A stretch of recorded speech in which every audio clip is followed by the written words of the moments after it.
Woodcraft, helping you make woodwork.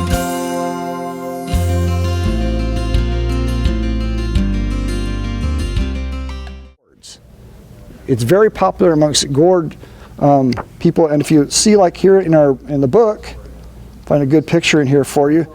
They take a gourd and they'll carve it all out, and then they'll put inlace. They can mix it in different colors and different metallic dusts and flakes into it, and you can really get these gourds to pop, to really shine. And I can see a lot of guys that make pool cues use it for that too.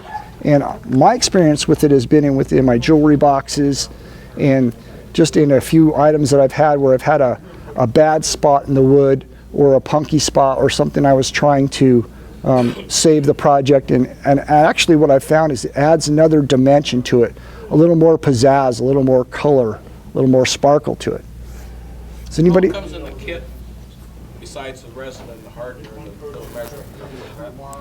Yeah, it comes like with the resin, the hardener, several measuring cups, some mixing sticks, and of course a different cap for your hardener so you can reseal that back up, and a set of instructions on how to mix it. Now when you use the clear inlace, it requires a little bit more hardener to be used with it. The regular, I believe, is 20 to 25 drops, and the clear is 25 to 30 drops. Now they say if you put less hardener in it, you're okay.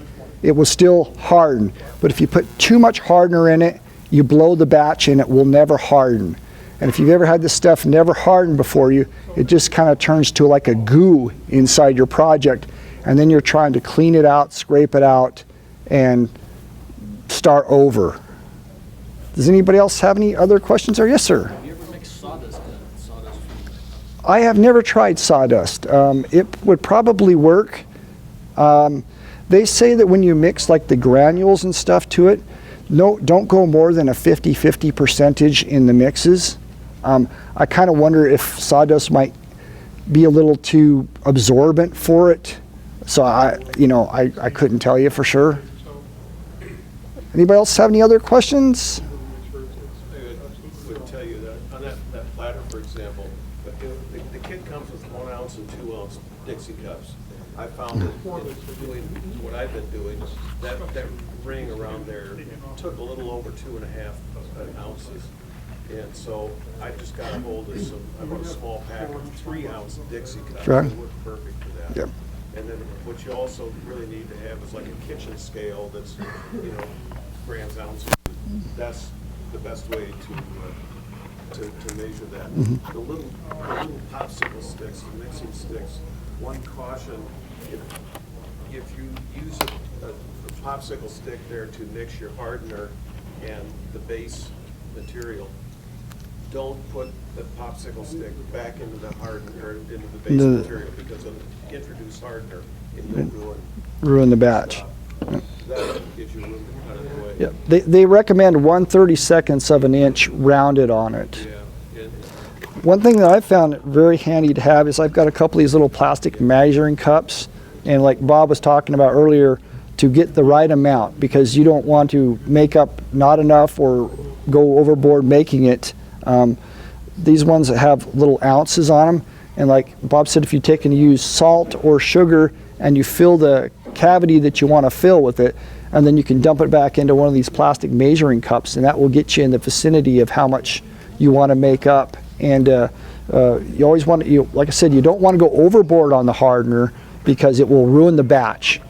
And the hardener is a methyl ethyl ketone peroxide hardener. It's very flammable, and I recommend that if you might want to wear gloves when you use this stuff. It will come off pretty good with acetone, but use it in an extremely well ventilated area. That was one of my problems, is I made some on my wife's kitchen table in the kitchen, and I was in trouble for a while there. Not because of the mess, but because of the smell. So I won't do that again. But does anybody else have any more questions? All right, great. Well, I want to thank you all for coming today. Look around. If you have any other questions, come on up. Take a look at the InLace book, which is a great book, by the way.